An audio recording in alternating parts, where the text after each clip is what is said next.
Hey everyone, my name is Sean Arnold and today I would like to talk a little bit about Paragon. Recently, I made a video titled "I'm tired of this", in which I spoke of how frustrated I had become of video game companies constantly trying to charge players for more and more content. Content which, once upon a time, used to be part of the original base package. If you're watching my YouTube channel, odds are you're already familiar with this scenario. So instead of beating the same drum, I would like to praise and shine a spotlight on a game which in my eyes has stood out from the crowd for a while now, and that's Paragon. Since Paragon first launched its open beta back in September 2016, I've been absolutely stunned at the amount of effort that is constantly put into improving this game. Since day one, I've always liked the way Paragon has looked, but I can't deny that the game is in a much better place visually now than it was 1 year ago. And it isn't just the visuals which have improved. Many gameplay elements such as deck building and combat have been refined and adjusted to make an experience which is more rewarding, less grindy, and more engaging overall for players. This week, Paragon had their version 44 user interface update. The in-game hub has been completely revamped, and so I'm going to give my first impressions after playing a game of PvP. Okay, so here's the new UI update. As you can see, a lot has changed about the way Paragon looks and the way information is conveyed to you through your HUD. The first thing which I really like with this new update is the team status bars at the top left and top right of the screen.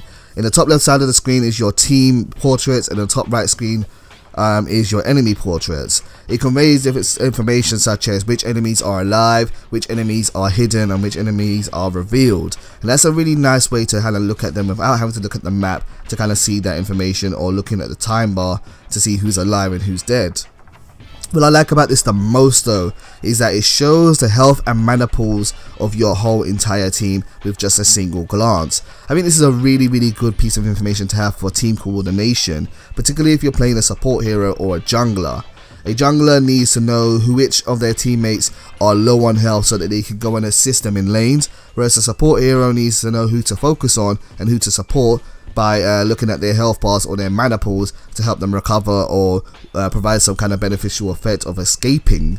By being able to actually just look on the screen and see all that information instead of having to look in the environment itself, it's a really smart way of doing that, in my opinion.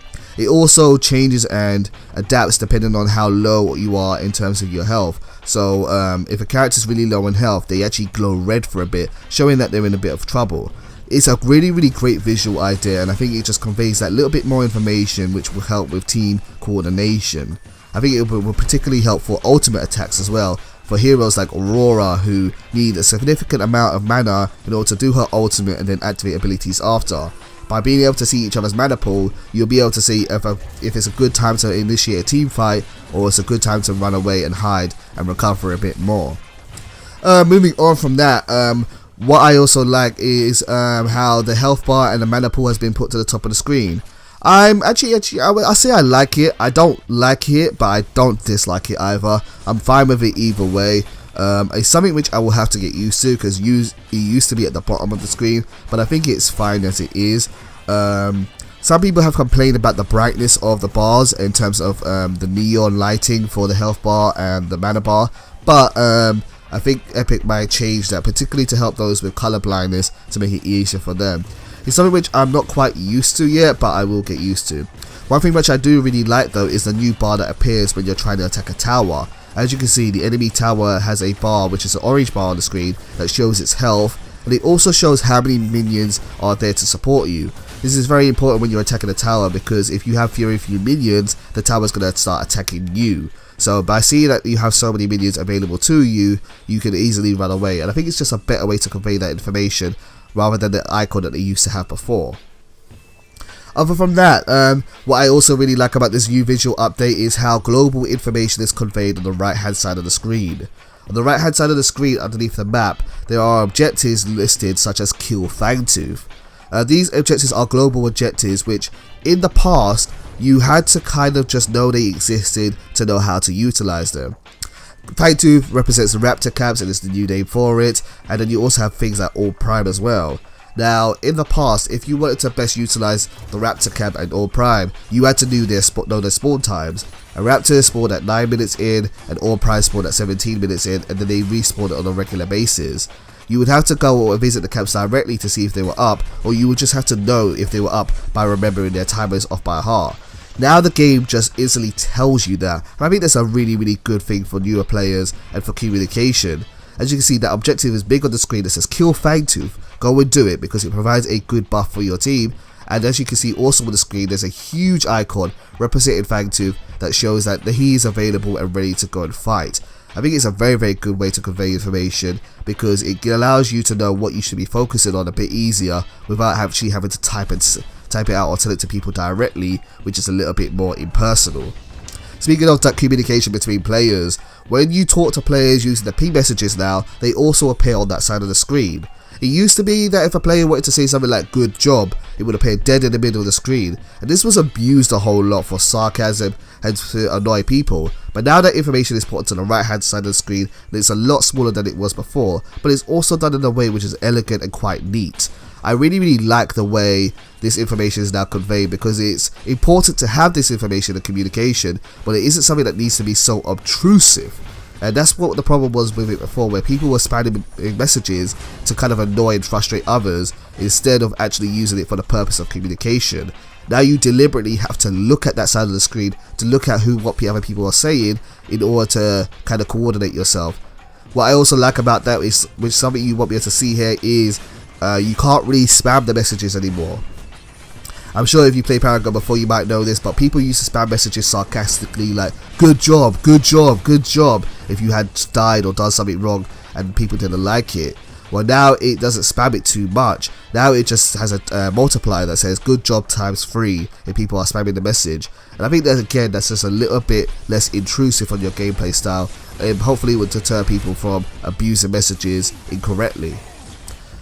Other things which I'm kind of mixed up on are the information on the bottom side of the screen. You now have a smaller counter for your gold, but you can also see your XP bar and the amount of kills, assists and deaths that you've had on the screen. I think this is a nice way of doing it. It used to be that for some of that information you had to go to the scoreboard to find that, and now you can clearly see it on the screen. It's something which I wasn't very used to and found the hardest to get used to while I was playing this game. I kept on forgetting where my gold counter was, and I kept on forgetting to actually spend it. So throughout this clip you might see that I have more than 1,000 gold ready to spend, but I don't spend it because I just aren't aware that the gold is ready to use. I think these are things which I will get used to over time, so I don't think it's a bad detraction from it. But yeah, it's just been changed, and I think I like the way it's been improved, but I am not utilizing it as effectively as I used to. Similarly is the way abilities work in this game as well. One thing that happens is when your ability is available to upgrade or unlock, it shines on the screen and it shows, hey, this ability is ready to use or unlock. Several times when I was playing this game, I kept on forgetting to unlock my abilities because it wasn't very clear to me that they were ready to do. And again, I think this is something which I will just get used to with over time. But I think the previous icons were a little bit clearer, where they were displayed in white rather than the black background that kind of fades into the environment a bit more. You can see it here, you got the little blue glow inside, and it doesn't stand out really as much as it used to before. But again, I think it's something I can get used to. The last thing which I can comment upon on the screen here is, well, two things really. It's the way debuffs are now put onto your character. As you can see, you may have seen with my character, when my character got attacked there, it showed what debuffs were happening to my character the second that they happened. So things like stun, slow, root are written on your character when you're affected by them, which shows whether they've landed or triggered quite clearly. I think it's a good way of conveying information and just showing that you've hit confirmed a bit more better. I think I really like that update too. The last thing which I like is the way cards are now displayed on the screen. The cards are displayed in a row similar to how they were before, but now it's very clear to see which cards are active cards and which cards are passive cards. If a card has an active button, it has a button like it has on the screen right now that you can press to use it. If it's a passive one, it doesn't have any buttons, so you know that's not a usable card. I really like that idea, and what I also like about it is that the active has the name of the card, but it also has a cost number to it if it has an MP cost. Previously, if a card had a mana cost like teleport or brilliant fortifications, you had to memorize how much it cost when you were using it, and you couldn't just look at it quickly. You would have to go into the menu and read the description of the card to see how much it costs. Now the cooldown of the card and the mana cost is clearly shown on the screen, and I think that just is a better way of conveying information. Overall, I think the user update, visual update is really good for the new update, and I want to hear what other people think about it too. Did you guys enjoy the new UI changes? Does it make Paragon look a bit more appealing to you? Whatever you think about this, let me know down in the comments below. But so far, I'm really enjoying it, and I look forward to playing this game a lot more. Thank you guys for tuning into this video, and I'll see you soon. Take care.